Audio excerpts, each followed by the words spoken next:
aves e linhas elétricas. Portanto, dois elementos que não foram feitos para conviver. Podemos não ter noção, vocês hoje vão ficar com alguma noção dos impactos que as linhas elétricas provocam nas aves. Basicamente, a pergunta é, de uma forma muito geral, é como morrem as aves? Porquê é que morrem as aves em linhas elétricas? Portanto, há dois grandes fatores. Portanto, é a eletrocução. Eu desde já também queria deixar aqui um alerta. Nesta apresentação vamos ver muitos animais mortos. Portanto, quem tiver um bocadinho mais sensibilidade nesse respeito, ficam alertados. O tema é este e aquilo que eu tenho para vos mostrar é muitas vezes cadáver. Portanto, temos a eletrocução e temos a colisão. E são dois temas que são para ser tratados completamente de forma diferente. Portanto, atingem espécies diferentes, têm impactos diferentes nas espécies, têm causas e depois até soluções completamente diferentes. Portanto, isto são dois temas, basicamente. Portanto, apesar de estar tudo no bolo da mortalidade que uma linha elétrica pode provocar, estes são dois temas que são abordados completamente de forma distinta. E vamos começar pela eletrocução. É um bocadinho mais simples. A colisão tem ali outras nuances. Quando é que se dá a eletrocução? Portanto, a eletrocução dá-se quando a corrente atravessa o animal e em que este está ou em contacto com mais do que um cabo elétrico ou de condução, ou entre um cabo e a terra. Não é? Portanto, isto basicamente estão aqui os fatores de risco em que uma ave pode ser eletrocutada. Aqui é uma daquelas situações de que uma ave toca nos vários cabos quando vai a pousar ou quando vai a descer para um cadáver. Uma outra característica que é importante é a tipologia dos animais. Normalmente atinge animais grandes, não é? Porque é neste caso, por exemplo, aqui a cegonha, nesta tipologia de postes, ainda que não seja das piores, pode perfeitamente tentar pousar neste poste aqui e facilmente toca naquele cabo. Este é um caso, por exemplo, de cabos que passam pela parte superior dos isoladores. Também é um caso que já foi corrigido aqui através deste projeto do Lifelines. Mas é uma situação em que muito facilmente uma ave de rapina pousa neste sítio se não estiver protegido, é eletrocutada. E outro exemplo também de convivência de uma grande ave muito próxima dos cabos e sem proteção nenhuma. Tudo situações que podem acontecer, provocar a eletrocução. Neste caso, por exemplo, aqui, estes isoladores já são bastante grandes, já são medidas que estão a ser implementadas, a gente já lá vai falar um bocadinho delas, para evitar esta situação. Temos aqui uma fotografia com uma águia de uma águia cobreira, e percebem que dificilmente ela tocará no cabo, não é? Mas eu mesmo assim já encontrei animais mortos eletrocutados em situações deste género, que supostamente não deveriam acontecer. Eu penso que provavelmente em noites muito chuvosas ou em dias com muita chuva e muita umidade, a corrente arranjará aqui maneira de passar por fora dos isoladores e todo o sistema fica eletrificado. Queria alertar também para mais uma coisa. Eu vou passar muitas fotografias que fui tirando à procura de exemplos para mostrar coisas na internet. Algumas estão identificadas, outras estão identificadas apenas o site onde eu as retirei, que também pode ser útil para vocês, porque todos estes sites são sites que abordam o tema de diversas situações e diversos pontos do mundo, portanto, até são interessantes fazer uma pesquisa a partir destes sites que estão aqui identificados e perceberem o mundo que é esta problemática da mortalidade de aves nas linhas elétricas. Vimos aqui, ali atrás, eu vou mostrar novamente, as linhas de muito alta tensão ou de alta tensão normalmente são menos perigosas. Porquê? Por aquilo que eu mostrei há pouco, tem aqueles isoladores muito maiores, normalmente não há tanta probabilidade das aves se eletrocutarem, pelo menos pousadas. Depois aquela questão entre os dois cabos, normalmente também estão mais afastados, também é mais difícil. As linhas de média tensão para a eletrocução normalmente são um bocadinho piores. E aqui tem muita influência a tipologia dos postes. Nós vimos ali alguns, eu vou aqui colocar os mais perigosos.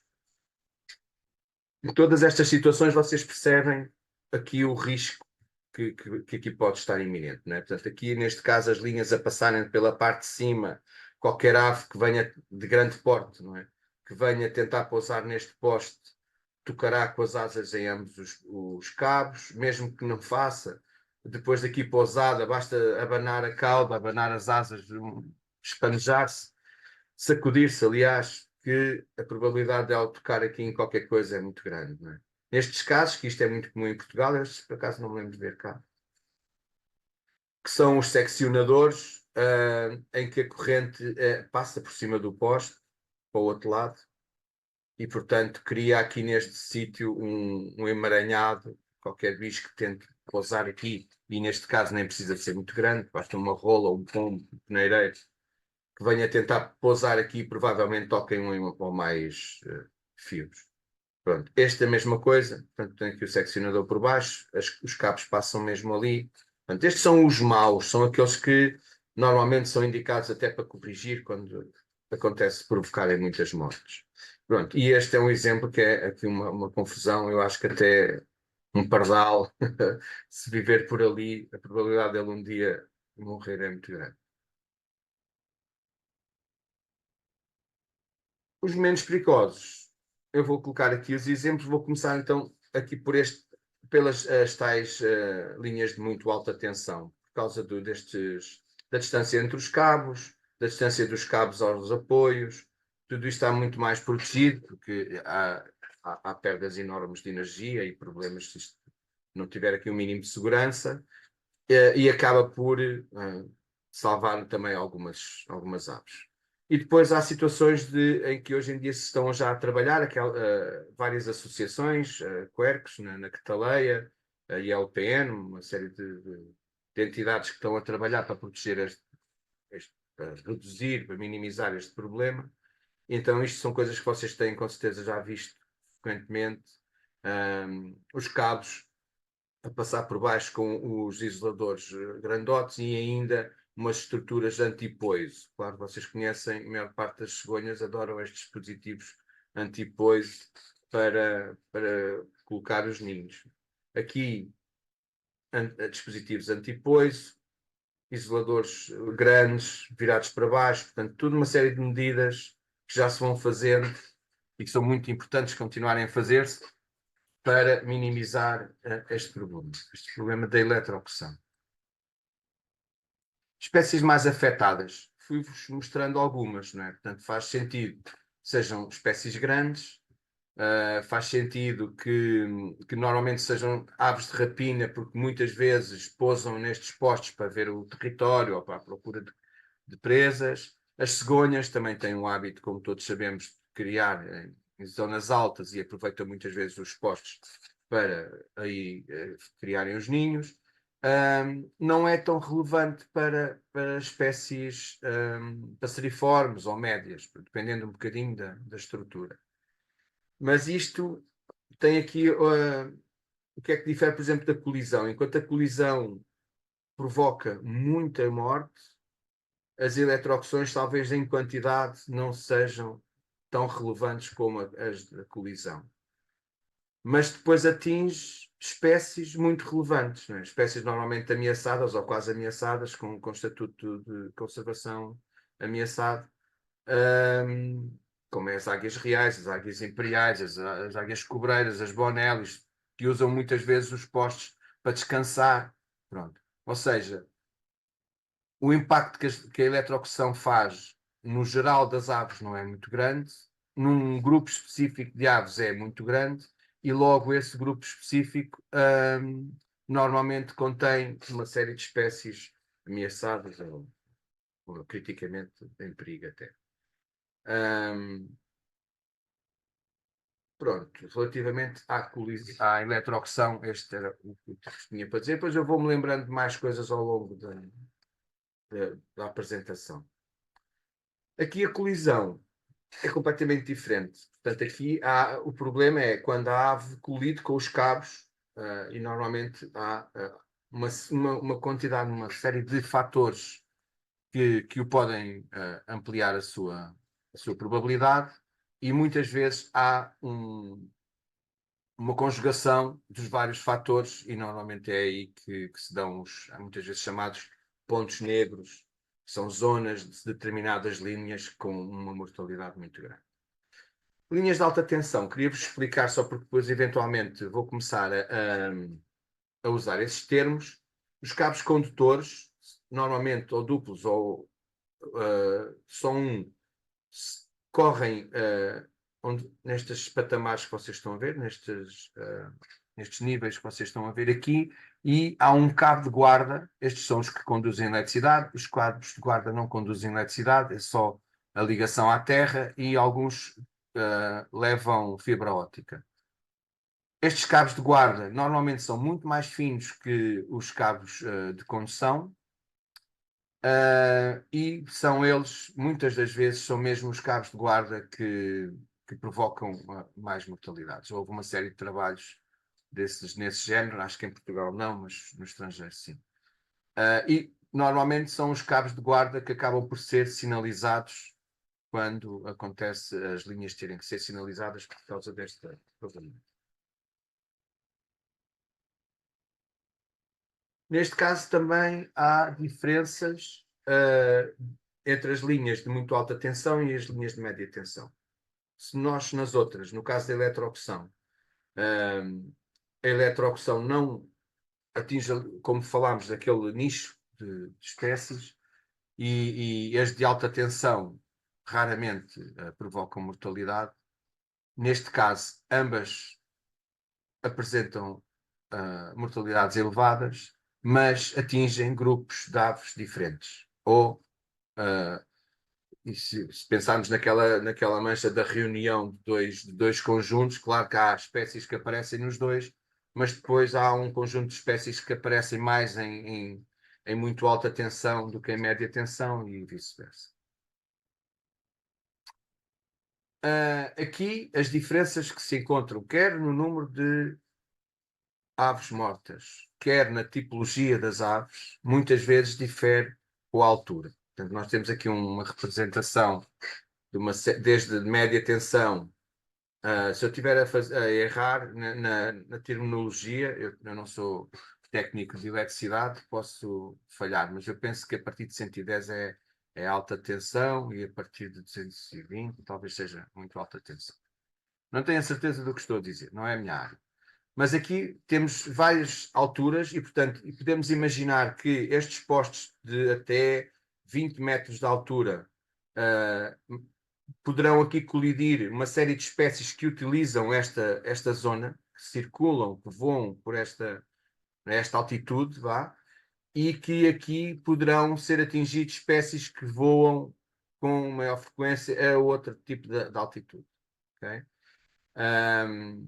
Outra coisa que é muito relevante são os planos de colisão. O que é que são os planos de colisão? Imaginamos estes dois postes, os cabos de tensão circulam aqui agarrados a estes isoladores, portanto estão todos no mesmo nível, e isto, imaginemos que somos uma ave, temos apenas um plano só. Pois as coisas não são sempre assim, mas temos um plano bem fixo.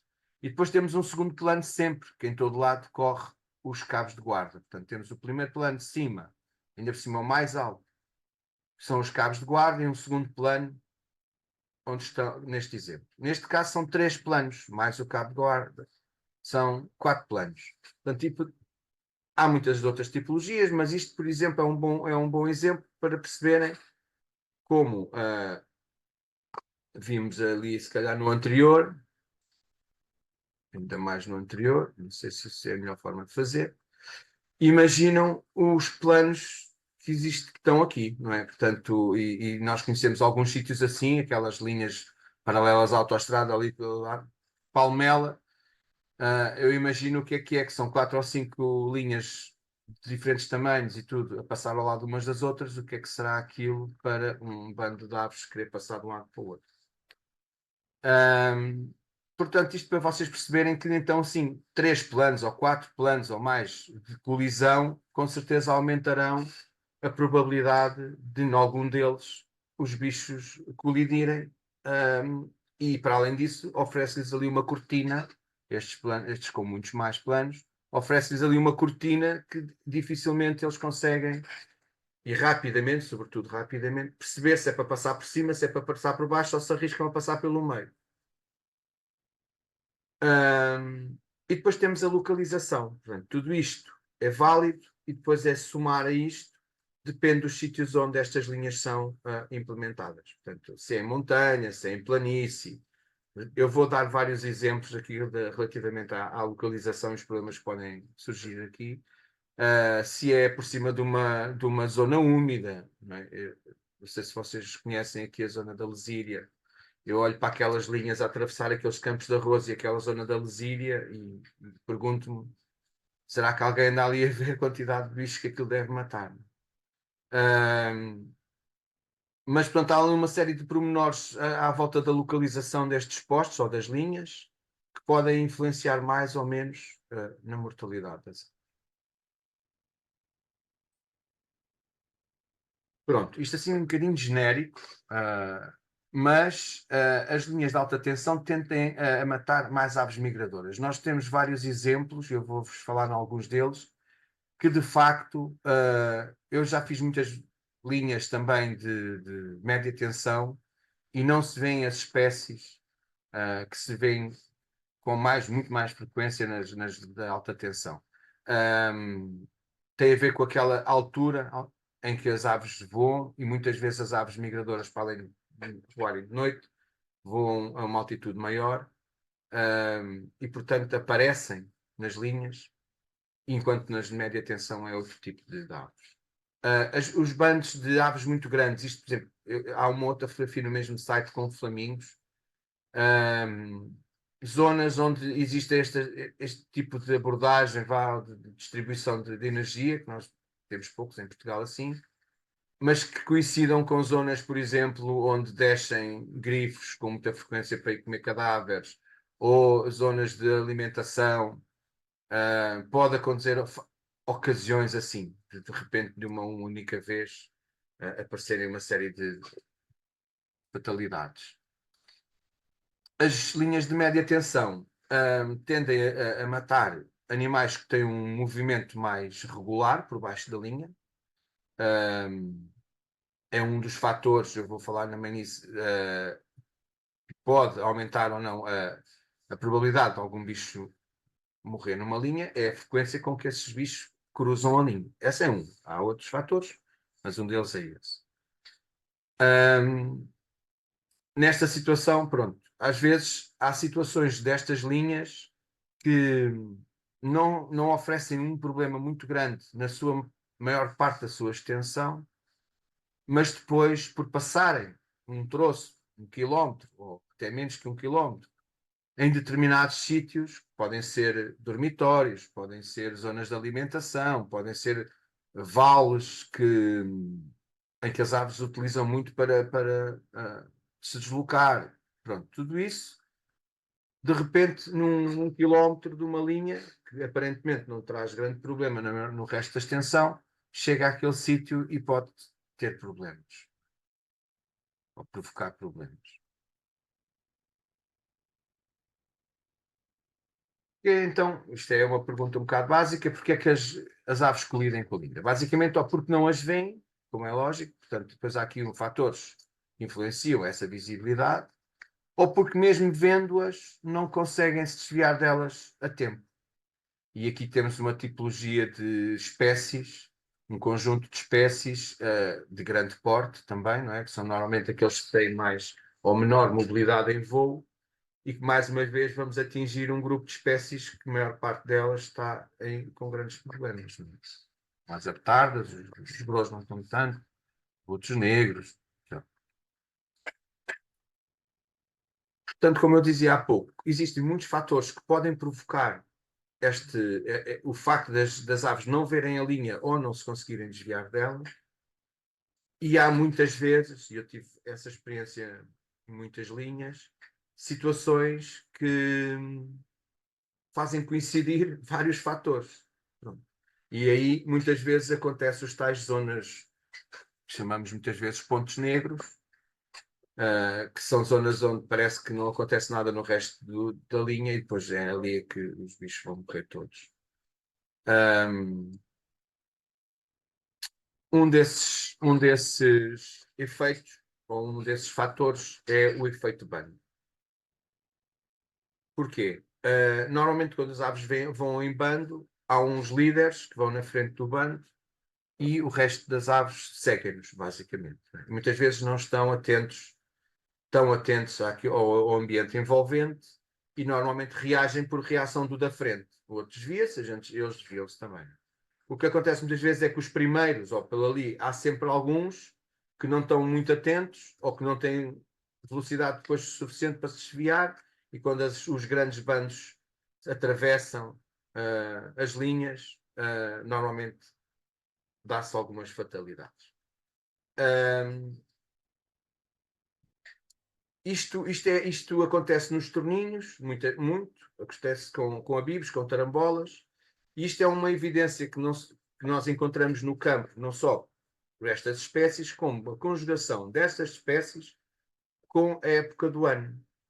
Ou seja, eu quase em todas as linhas do sul se encontram trigueirões mortos. Mas não tem nada a ver os trigueirões que se encontram na primavera, que é quando eles andam aos casais, a mesma coisa com os fringílides e muitas vezes com os torninhos também, do que aquilo que começam a aparecer no outono e no inverno, que é quando os trigueirões, os fringilídeos e os torninhos começam a andar em bando. Portanto, quando estas espécies que durante o resto do ano permanecem aos casais ou em pequeninos bandos não surgem mortos nas linhas, ou pouco, quer dizer que não surjam, quando começa mesmo a aumentar é outono e inverno. Todas estas espécies têm hábitos gregários e se juntam. Portanto, fringilídeos, por exemplo, há zonas no Alentejo, milhares e milhares de fringilídeos de várias espécies, pitacilgos, verdilhões, tentilhões, chamarizes, e nessa altura começam a aparecer, que é o resto do ano, raramente aparece um bicho desses morto numa linha. O efeito de visibilidade. Porque é que elas não veem ali? Muitas vezes é de noite, questões de noite. Mesmo a maior parte dos sinalizadores que hoje em dia vocês veem aqui nesta lateral, não sei se têm aí as carinhas, mas esta linha tem sinalizações ali no cabo de guarda. Há várias.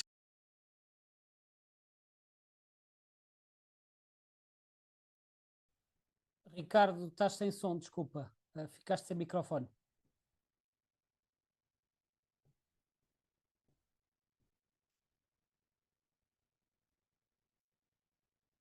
Se ativar mudo. Sim, já está. Já está? Podes repetir. Sim, isso Pronto. deve ter desativado sem querer. Ainda ouviram eu falar dali daquelas. Estavas a falar da questão dos deslocamentos identificadores. noturnos, sim, dos sinalizadores, sim. Pronto. Então, mesmo estes sinalizadores, em a maior parte dos sinalizadores, acabam por não se ver de noite. Portanto, aquilo acaba por ser um bocadinho. Há ali uns que são os rotativos, os giratórios, que eu vou-vos mostrar que refletem um bocadinho, desde que haja um bocadinho de luz, eles refletem um bocadinho a luz até a luz da lua e funcionam. Mas a maior parte deles não. Portanto, de noite, aquilo não serve para nada e as aves tendem durante a noite, claro, a não ver a linha e a morrer. Isto depois, mas não são, o que acontece não são espécies noturnas, portanto, são espécies que migram durante a noite. Eu tenho aqui 4 exemplos, que pode não ser migrações, mas todas elas eu penso até que foi no outono, mas podem ser deslocações noturnas. Isto é um frango d'água encontrado um montado enorme. Não havia áreas úmidas à volta. Portanto, para um animal deste morrer num montado, Portanto, estava com certeza em migração ou em deslocações de umas zonas para as outras. A mesma coisa aqui com este mergulhão pequeno, encontrado num olival na Marleja, também sem charcas nem nada por ali à volta. Ele foi ali parar, encontrou a linha. Este caso é uma totinegra carrasqueira, ou ibérica agora. Um bicho de mato, completamente, de montanha, de zonas de mato denso. Raramente sai lá dentro dos matos. Pronto. E eu encontrei muitas numa planície no Alentejo, na zona de Alqueva. Zonas ali no outono, bastantes mesmo. Este era um passarinho que aparecia muito. Num habitat completamente fora do habitat delas. Portanto, só lá podiam parar realmente em voo. E aqui é o oposto, portanto, uma galinha d'água que foi encontrada numa linha do Gerês, lá em cima mesmo na serra, no alto da serra, uma galinha d'água ali. Portanto, são as tais comprovativos, vá. Podemos perguntar, então em todas as aves que vocês encontram, como é que sabem que foram mortas ou morreram na linha? E nós temos resposta a essa pergunta muitas vezes por variadíssimas razões. Não conseguimos garantir que sejam todas, mas há muitas que nós temos essa certeza. E uma delas é isto, quer dizer, jamais um mergulhão pequeno ou uma totinegra carrasqueira vai aparecer num campo do Alentejo, numa seara do Alentejo, a não ser que venha em voo, em migração, e que tenha morrido ali na linha, né? Não lhe deu um ataque de coração de repente.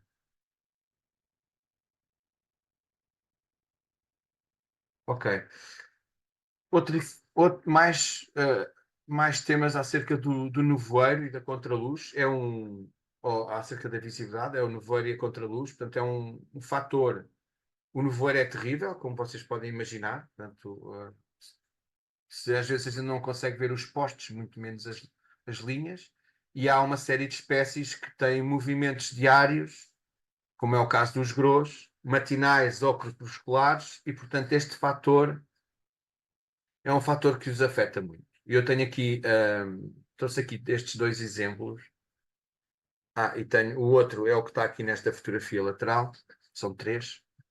Situações onde provocavam alguma mortalidade de grossos. Isto era na zona da Amareleja, também num dormitório que havia, eu penso que já hoje em dia já não há, em que os grossos, quando regressavam ao dormitório, apanhavam sempre duas coisas. Uma era o sol de frente, e outra era que eles ganhavam altitude, como se vê aqui, ganhavam altitude quando vinham no montado, e quando chegavam ao vale, começavam a descer pelo vale abaixo. E a meio do vale aparecia, eu no meu tempo, esta linha a recebê-los. E depois vocês imaginam que é bandos e bandos de grosso já em sentido descendente, direito ao dormitório, e parar ou corrigir a rota, portanto, a ganhar altitude, eles nunca passam por baixo, ou arranjar aqui forma de contornar isto. Pronto, eu vi várias vezes, neste caso nós estávamos a monitorizar também estas passagens, não só monitorizávamos a mortalidade, como monitorizávamos as passagens, e nunca vi nenhum colidir, mas vi bastantes mortos, bastantes não serão, mas alguns mortos. E vi muitas vezes eles muito atrapalhados para passar esta linha, sobretudo quando vinham para o dormitório no final do dia.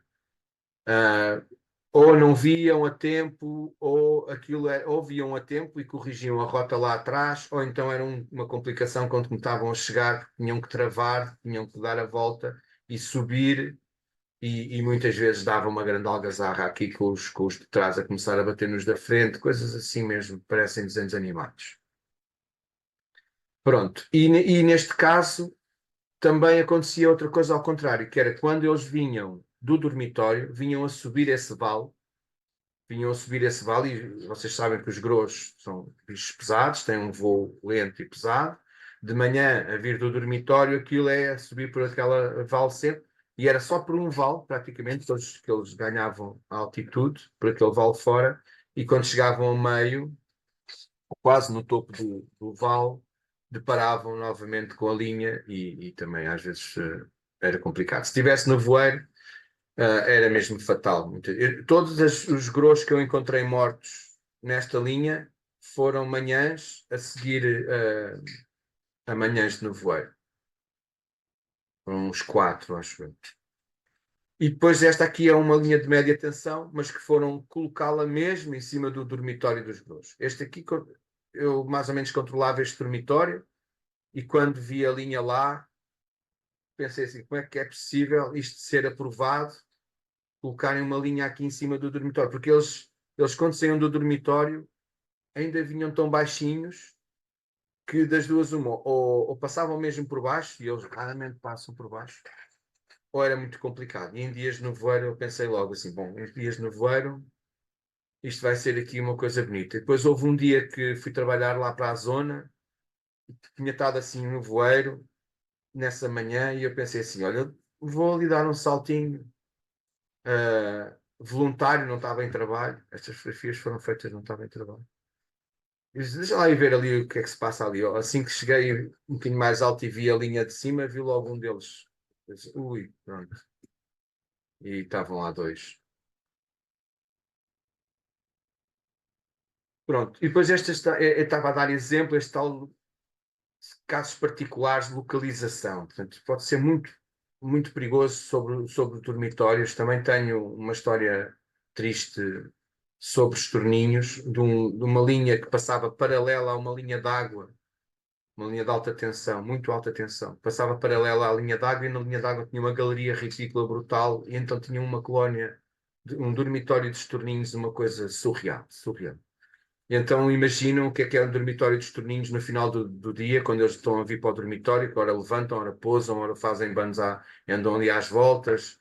Portanto, aquela linha, a gente fez aquilo, era um troço. Já tenho dito a colegas meus, assim, há determinados troços, eu fiz determinadas linhas que tinham determinados troços que dizia assim, era 100% garantido que ia aparecer ali qualquer coisa na nossa visita. O quê e quanto é que não sabíamos, mas aparecia. E então este sítio apareciam sempre muitos torninhos. Aqui nas zonas de alimentação, por exemplo, arrozais, restolhos de milho, quando lá para o norte, de Galizas e coisas assim, em Espanha acontece muito nas zonas de alimentação de gansos. E a mim aconteceu uma situação também que representa essa situação aqui em Cuba. Era uma linha de média tensão, normalmente não aparecia, não matava muito, aparecia um passarinho de vez em quando. E depois, na véspera de eu ir fazer a monitorização, lavraram grande parte dali daquele terreno. Estava todo lavrado quando eu lá cheguei, mas ainda recém-lavrado. E nesse dia encontrei três garças boieiras. Portanto, vocês já terão visto quando os tratores andam a lavrar os terrenos, cegonhas, garças boieiras, tudo ali. E guinchos, pronto, tudo ali à volta dos tratores. Se pelo meio andar lá uma linha, mesmo que de baixa tensão ou de média tensão, a coisa dá-se. Pronto, e depois também outras situações, que é zonas úmidas, linhas que atravessam duas zonas úmidas. Eu também tenho um exemplo em Nisa que era terrível. Também havia uma zona que tinha duas zonas úmidas, duas charcas, duas açudes, uma de um lado e outra do outro. Pronto. E andavam sempre patos a passar de um lado para o outro. Pronto. Nesse sítio quase sempre se apanhava um pato a por ali morto. Já estão todos deprimidos. A frequência das espécies. Pronto. Outro dos casos é a frequência das espécies debaixo daquelas linhas. Isso, como eu disse há pouco. E quando isso se cruza com espécies com alguma mobilidade reduzida, pelo menos em voo, são espécies que não conseguem mudar de direção rapidamente, nem abrandar, ou desviar rotas. Portanto, quando isso acontece e essas espécies frequentam as zonas por baixo das linhas, também, mais tarde ou mais cedo, acabam por alguma ficar lá. Até o caso das aptardas, que, como imaginam, um bicho deste, com um peso destes, eles precisam de correr não sei quantos metros até levantar voo. Depois de levantar voo, vão lentamente, lentamente, lentamente, ganhando altitude até pronto, irem em velocidade de cruzeiro. Se neste processo se atravessa uma linha de média tensão, sobretudo que elas não conheçam, não saibam que está lá, isso também é um fator importante, têm mesmo dificuldade. Pronto, eu aqui vou fazer uma passagem um bocadinho breve, porque aqui, no que respeita, por exemplo, à obrigatoriedade de alguns cabos estarem protegidos ou de algumas medidas, isso varia muito e é complexo e não me cabe a mim, não é bem a minha área, saber quando é que é obrigatório, quando é que não é obrigatório, quando é que aquilo que normalmente e que está descrito de uma forma fácil naquele documento da CBIO, que fez um trabalho com a REN para estipular aqui algumas regras de monitorizações e a fazer uma abordagem global acerca aqui da problemática das linhas elétricas. Já tinha sido feito antes também com o ICNF, uma tentativa de reunir a informação e estabelecer algumas medidas. Portanto, áreas críticas onde há espécies sensíveis, áreas sensíveis próximos, áreas muito críticas, por exemplo, podem ser próximas de ninhos, espécies ameaçadas. Pontos negros, zonas que se identifiquem de facto, fazem uma mortalidade exagerada relativamente àquilo que é mais ou menos expectável. Normalmente são alvo de medidas de minimização. Áreas protegidas, EPS. Pronto, no caso da eletrocução, quais são as medidas? Pronto, algumas das fotografias que eu vou mostrar são daquele projeto Life Líneas. A LPN, a Quercus, a SPEA trabalham em conjunto com a EDP e com a REN para estabelecer e para procurar medidas de minimização, e isto também fazer-lhes então referência ao trabalho deles.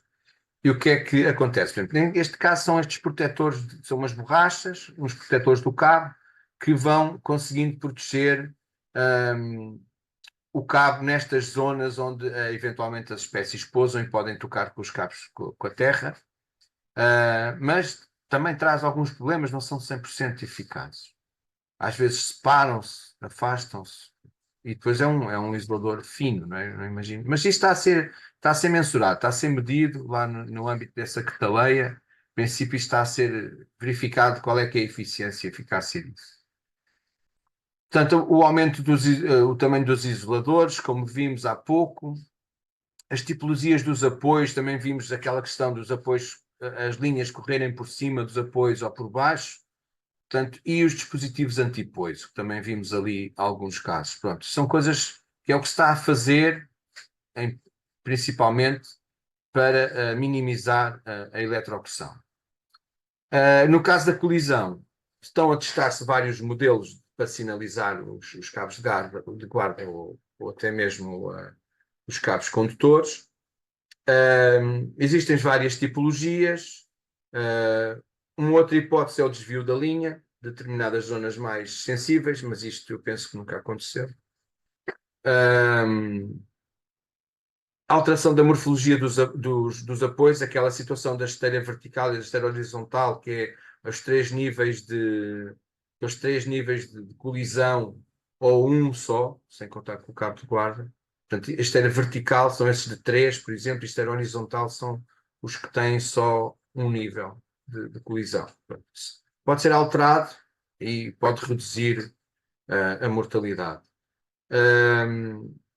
Hoje em dia há aí muitos problemas com as tensões das linhas. Eu pergunto o que é que a REN ainda não está, por exemplo, a fazer, ainda que nas esteiras verticais possa matar mais bichos, mas era interessante perceber também que houvesse estudos nesse sentido, que será que mata mais uma linha de esteira vertical com três cabos condutores ou três linhas ou quatro linhas de esteira horizontal paralelas umas às outras. É interessante fazer essa análise. Portanto, os sinalizadores, por fim, os sinalizadores, estes são os giratórios, portanto, tem aqui uma roldanazinha, uma esfera que faz girar. Estes têm sido eficientes, as linhas que eu vejo com isto, monitorizei antes e pareceu-me ter uma eficiência grande, mais até do que estes, mas eu estou a basear-me nos trabalhos que fiz. Pode haver casos que não seja assim, e estes eu não conheço. Mas isto funciona, faz algum barulho, faz uma reflete sempre alguma luz, e eu mesmo de noite, há sítios onde eu já vi isto com luzes da rua e coisas assim do género, acabam por provocar um brilhozinho mesmo durante a noite. Pronto, mas todas elas, a eficácia é apenas parcial. Não há nenhuma linha que se tenha colocado estes sinalizadores que tenha acabado de vez de matar aves, porque depois temos aqueles tais fatores, por muitos sinalizadores que lá estejam, os bichos acabam sempre por cruzar as linhas e acabam por bater nelas. Só aqui controlar as horas. Ok. Medidas de mitigação. Em fase de DEA, olha, isto é,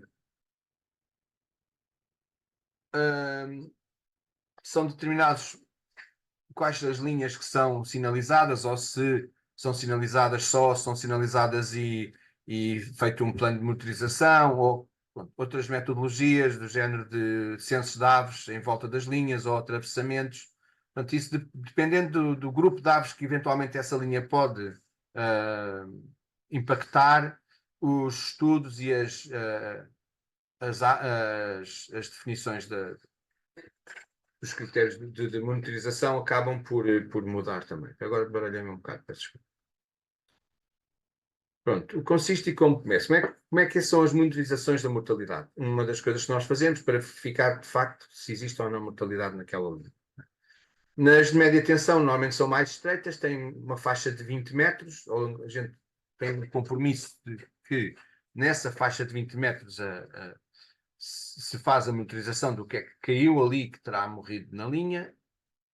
E nas de alta tensão, as de alta tensão normalmente são feitas por duas pessoas, porque a faixa é muito mais larga e, portanto, tem que ser feito por duas pessoas para um lado e pelas outras duas pessoas para o outro. Circulam mais ou menos a meio de cada uma destas faixas. Dependendo da extensão da linha, pode-se monitorizar a linha na sua totalidade ou apenas uma amostra dessa linha. O que é que se recolhe quando estamos a fazer esse trabalho? Portanto, a espécie, idade, sexo nem sempre se consegue, mas também pode ser útil. O item, se é uma espécie, se é um indivíduo que está inteiro, ou só as penas, ou só os ossos, ou só as asas.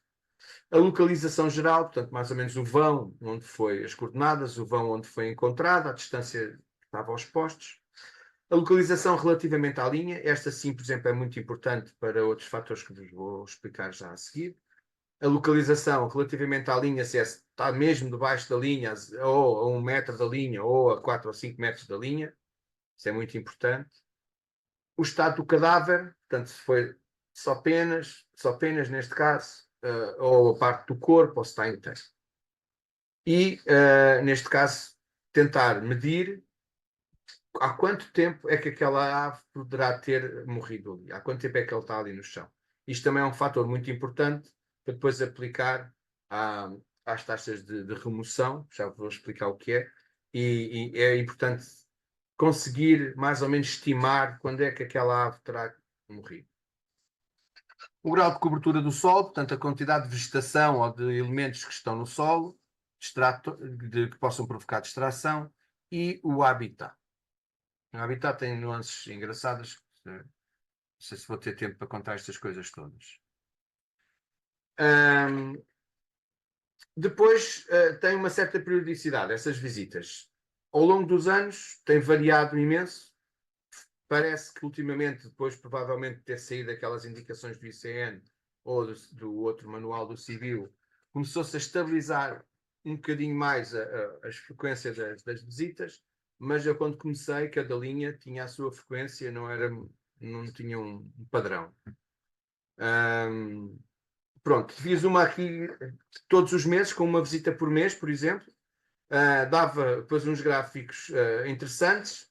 Isto foi durante 5 anos, esta monitorização. Mas, apesar de tudo, eu em cada mês ficava com uma noção de que a amostra que nós estávamos a recolher era tão pequena, mínima, mínima. Isto já depois de muitas experiências de perceber que aquilo que de facto nós vimos morto debaixo da linha é uma ínfima parte daquilo que provavelmente lá morre. E com uma visita por mês eu fiquei com essa sensação que aquilo não era nada representativo. Felizmente, hoje em dia já se começa a fazer periodicidades 3 em 3 meses, com 4 visitas seguidas, e isto já cria aqui um universo, uma amostra, que é depois muito mais fácil perceber, de facto, quantos bichos é que poderão morrer nessas linhas, mas não nos dão este tipo de informação, dão-nos uma coisa mais deste género. No verão, outono, inverno, a época do ano tem muita influência na mortalidade das aves, já vou explicar isso também. E neste caso eram 2 linhas e estávamos aqui a comparar uma linha e outra. Como podem ver aqui o outono, na maior parte dos casos, neste não, mas normalmente o outono é a altura em que aparecem mais aves mortas. Eu não digo que sejam a altura que morrem mais, mas pelo menos é que aparecem mais. Pronto. Resultados temos, são confiáveis, são muitos fatores. Eu esperava poder ir falando neles ao longo do tempo da apresentação, mas afinal isto está um bocadinho maior do que aquilo que eu imaginava. Mas todos aqueles fatores que falámos há pouco, conciliados, ainda há mais coisas interessantes. Isto é uma linha, e as bolinhas amarelas são os cadáveres que eu encontrei nessa linha durante 2 anos. E imaginem aqui esta zona, que é um montado, onde, não sei se foi 1/3 ou uma coisa assim das espécies dos cadáveres apareceram aqui, depois assim por zonas. Mas o que é interessante é que, por exemplo, tudo o que era linhas, isto no Alqueva também acontecia, orientadas de este a oeste ou assim, nordeste, nordeste, sudoeste, mas ligeiro, aparecia muito mais espécies mortas, muito mais aves mortas do que em linhas de norte-sul. Portanto, mesmo a própria orientação da linha pode ter influência. Claro, depois se tiver aqui um dormitório de estorninhos, se calhar o facto dela estar orientada norte-sul já não é tão importante. Mas o que é interessante é que nós encontramos imensas aves quando fazemos a nossa monitorização, imensos cadáveres, e ficamos com uma sensação de, na verdade, quanto é que será que morrem?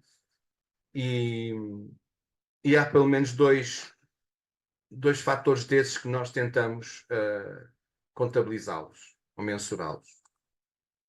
Uma é a capacidade de detecção de cadáveres, a capacidade que os técnicos têm de encontrar os cadáveres no chão. E é impressionante porque é muito reduzido. Já houve anos que fizeram experiências com cães. Com cães, de facto, aumenta bastante a probabilidade de encontrar os cadáveres, mas eu conheço poucas empresas que estejam a fazer isso. E é que ainda alguém está a fazer. Portanto, eu penso que não, por alguma razão não terá tido muito sucesso. Pronto, então a capacidade de detecção varia com o grau de cobertura da vegetação. Portanto, se imaginem num terreno lavrado com pouca poluição visual, será sempre muito mais fácil encontrar os pobres coitados. Isto pode ser vegetação ou pode ser, sei lá, bostas de vacas, paus, pedras, que nos distraiam e que nos tirem o foco e passa mais facilmente estes bichinhos assim despercebidos. O tamanho dos cadáveres, porque de facto um passarinho pequenino, a gente quase pode passar ao lado dele e não o vê, enquanto à tarde, mais a mais estiver toda depenada, a 200 metros já estamos a ver o que é que ali estará, não é?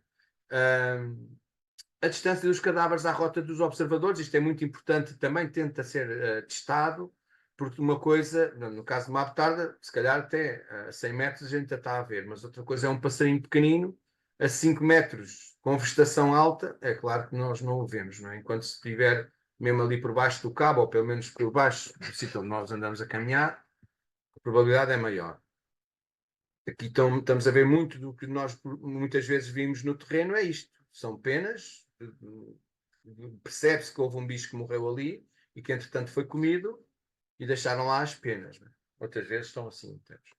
E depois também varia com a época do ano. Isto tem a ver com aquela questão dos bandos, tem a ver com as migrações, mas também tem a ver.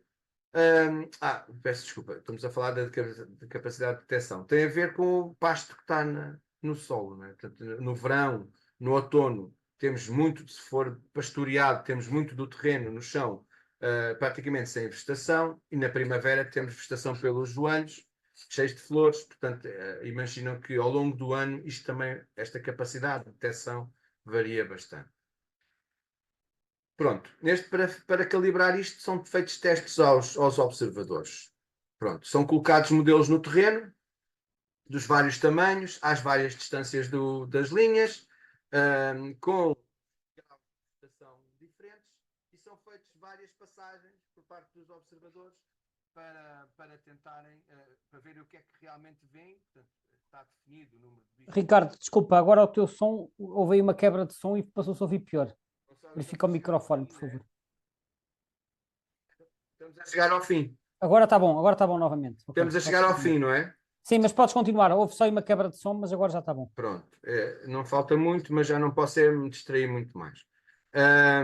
Aqui é um exemplo, portanto, a gente depois sabemos quantos bichos ou quantos modelos são colocados no terreno e, portanto, vamos ver, na verdade, quando fizemos a nossa monitorização, quantos é daqueles é que encontramos e vamos, ao longo de vários testes, tem que ser feitos vários às várias pessoas, para depois ficar estatisticamente com um número mensurável e fácil de trabalhar.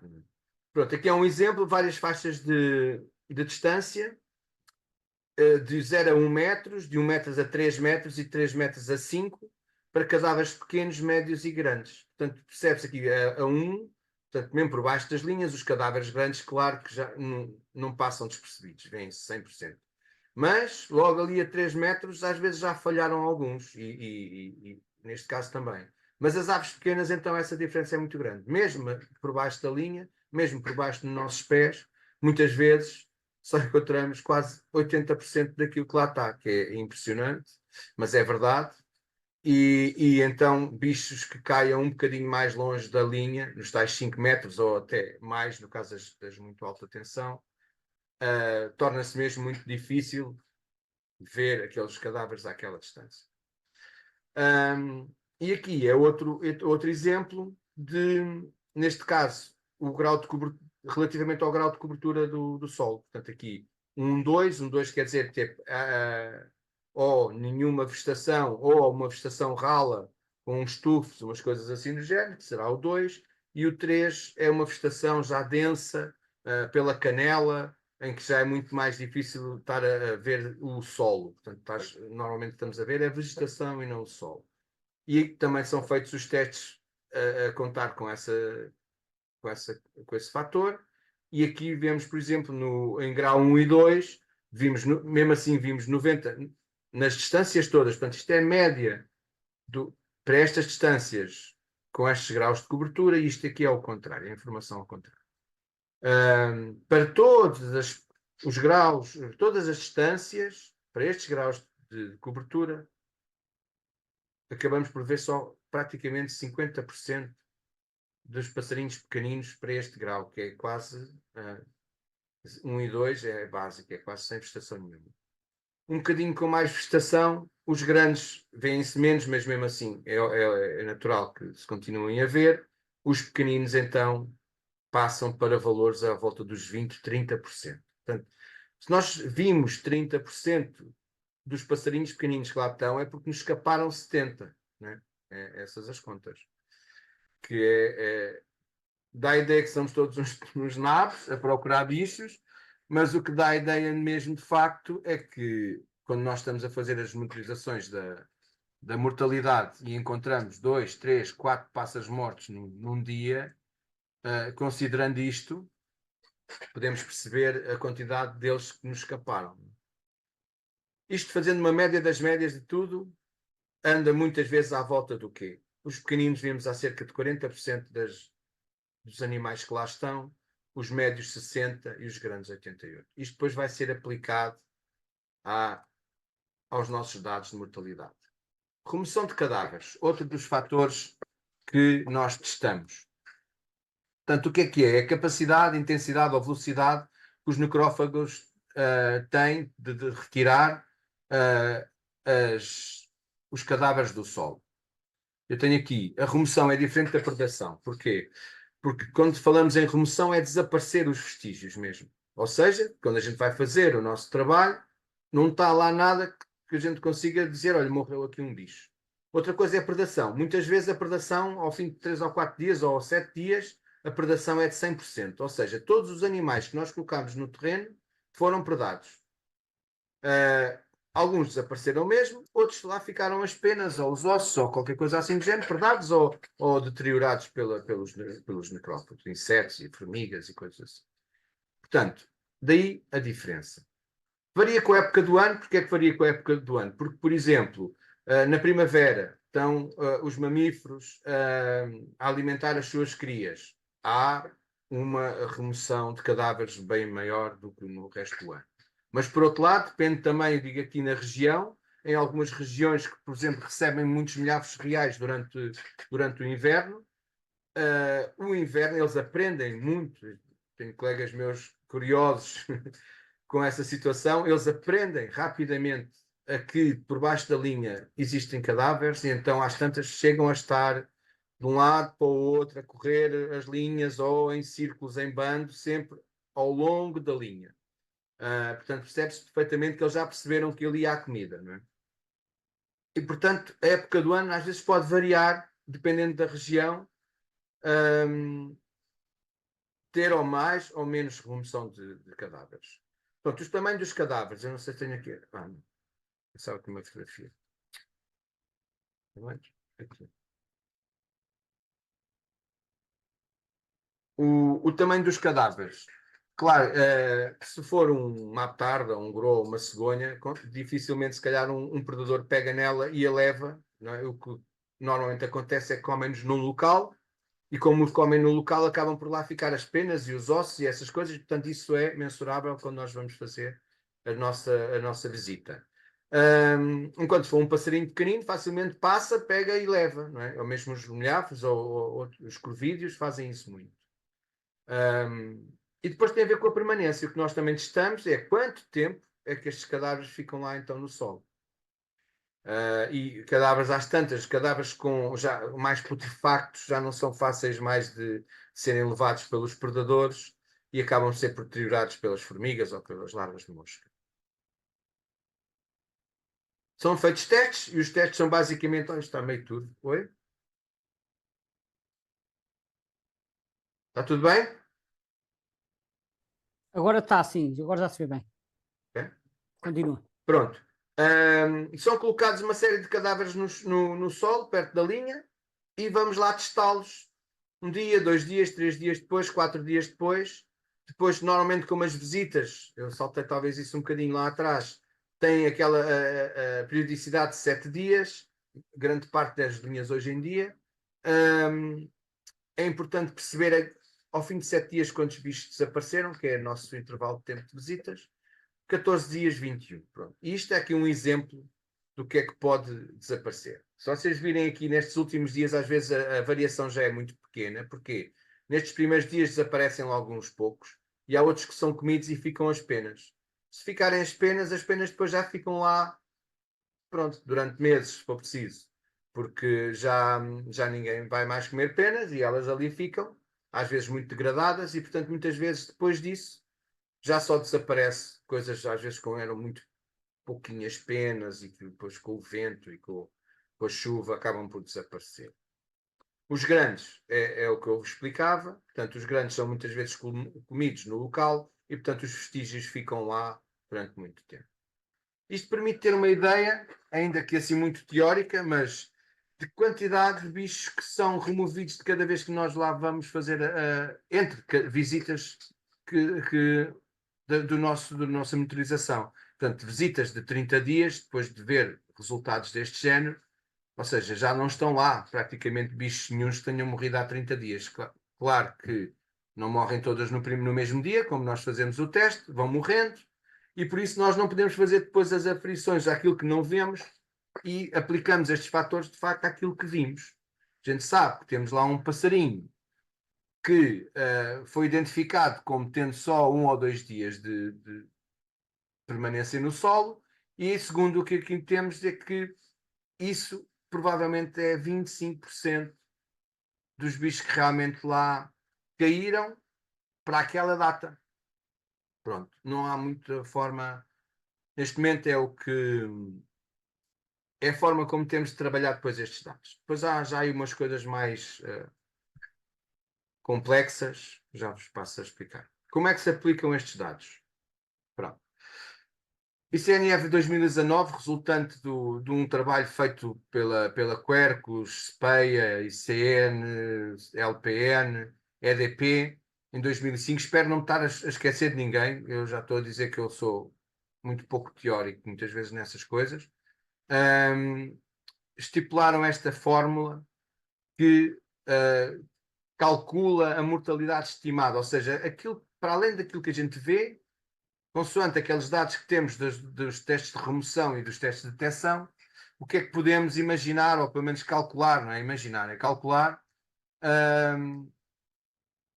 uma estimativa do que deverá de facto morrer. Portanto, entra-se em conta com a percentagem de aves não removidas, com a percentagem de aves encontradas. Este TPE é a percentagem do troço percorrido, como eu vos expliquei, às vezes são linhas muito grandes e só se faz determinado troço. E o MAP é mais teórico e tem a ver com a probabilidade de aves que caem, mesmo caindo ali dentro da faixa de prospecção, acabem por sair dela.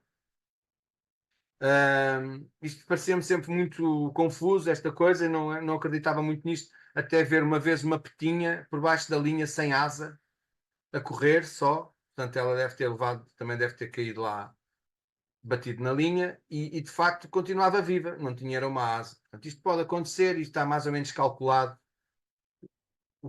quanto é que se utiliza, com o que é que se utiliza aqui neste caso para aferir a mortalidade estimada.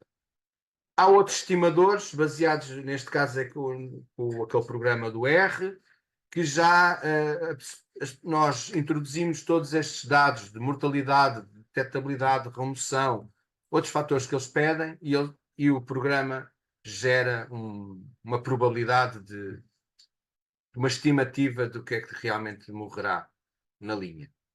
Pronto, aplicação dos fatores, eu vou só aqui fazer um exemplo. Encontrou-se uma ave pequena, o tempo de permanência 2 a 7 dias, em grau de detectabilidade de 1, 2 e uma distância de 2 metros da linha. Num grau de cobertura... está aqui, pronto. Eu acho que me falta qualquer coisa aqui que eu depois tinha que dizer, mas agora não consigo. Temos aqui tudo. Portanto, vamos às nossas tabelas. Uma ave pequena de 7 dias, a probabilidade de não ser removida é 20%.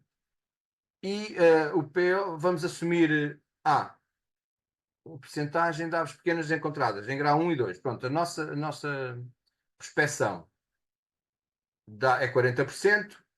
A fórmula dizia 1 sobre 0,4, está 2,5. No fim, o que é que acontece? Temos uma ave que encontramos, vamos assumir aqui uns para estes valores, para não estar aqui a fazer confusão. 1 vezes o 2,5 que resulta da percentagem de aves que não são encontradas e o 5 que resulta da permanência de uma ave pequena naquele número de dias no solo. Pode resultar em 12. Isto, às tantas, ao fim de uma série de aves, e começamos a fazer este tipo de tratamento dos dados que encontramos, começa a ficar assustador, e eu várias vezes no meu trabalho já me questionei se isto não era exagerado.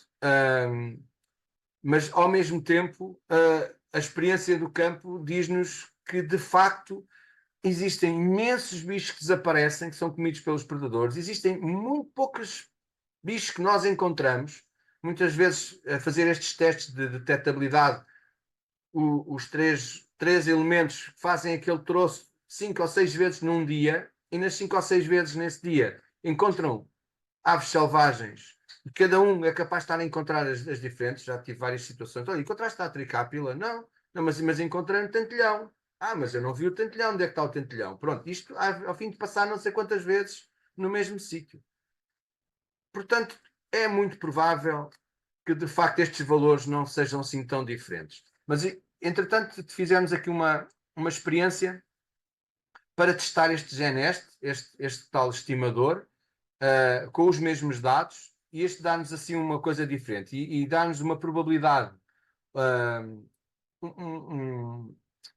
uma percentagem de 10% de grau de confiança, de 90% de grau de confiança, que o número de bichos mortos naquela linha, naquele momento, está entre os 50, e os 110, entre os 50 e os 108, e que a maior probabilidade, portanto, 35% da probabilidade é de serem 75 aves. Mas dá-nos aqui um intervalo, pronto, há de ser por aqui, com uma grande probabilidade de ser aqui à volta dos 70. Pronto. Segundo o Infante Etol, que aquela fórmula que estava lá em cima, para os mesmos resultados, nós chegámos à conclusão que deveriam ser perto de 93 aves para o mesmo período. Ou seja, está dentro aqui do intervalo, um bocadinho acima, aqui no limite superior, mas está cá dentro do intervalo. Portanto, ambos os testes são viáveis, mais ou menos batem certo, se foram feitos da mesma maneira. Este acaba por ser mais fácil de acreditar, não é? Portanto, há de ser aqui entre isto e isto. Pronto, eu estou então a acabar. Linhas elétricas, percebemos, eu tinha ali mais umas histórias para dar pelo meio, mas já não temos tempo. Que matam aves, quer seja por eletrocução, quer seja por colisão. E agora o que é que se faz? Não é? Existem grupos de trabalho que estão a trabalhar com isto, a maior parte das associações, a SPEI, a LPN, a QERP, estão a trabalhar com a REN, o CBio e com a EDP à procura de soluções. Aquele Lifelines, portanto o pessoal de Évora também terá a fazer isso, e vão-se, no caso das eletrocuções, vão-se conseguindo corrigir aqueles postes. No caso das sinalizações para mortalidade por colisão, não é tão fácil, diria eu. Pronto, mas há centenas de monitorizações a ser feitas no país, nos últimos anos para cá. Após a monitorização, o que é que se faz a esses dados? É uma pergunta que eu costumo dizer. E se alguém está, de facto, a reunir toda esta informação para depois tirar conclusões um bocadinho mais sólidas, o que é que faz mais matar aves? Isso, o que é que se pode fazer para diminuir essa mortalidade? E depois outra questão que eu também coloco normalmente as linhas novas, não é? Que são ainda sujeitas a estudo de impacto ambiental, há 10 anos para cá, ou coisa assim do género, mais talvez, são obrigadas a ser monitorizadas. Mas as linhas antigas não. Já estão instaladas há 20 ou 30 ou 40 anos, se calhar já não. Mas era interessante perceber. Nós temos aí várias aqui à volta de mim, aqui há lesírias, palmela, etc., tudo por ali, que eu tinha bastante curiosidade de saber se estão ou não ser controladas, porque de facto devem estar a matar bastante. Mas a questão é esta. Hoje em dia, nos projetos, as empresas fazem esta monitorização, sobretudo porque são obrigadas, não é? Pelas normas da União Europeia.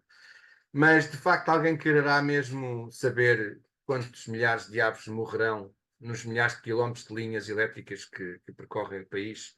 Será que esta informação, se calhar, não vai agradar a muita gente e, portanto, se calhar, também não convém ser feita, não é? Pronto, é aqui a minha pergunta final e tenho a agradecer. E estou disponível para as vossas perguntas, porque eventualmente isso até pode disputar aqui outras coisas que me apetecia dizer e acabei por não dizer, porque entretanto comecei a perceber que não estávamos com muito tempo. Muito obrigado. Espero que tenham gostado.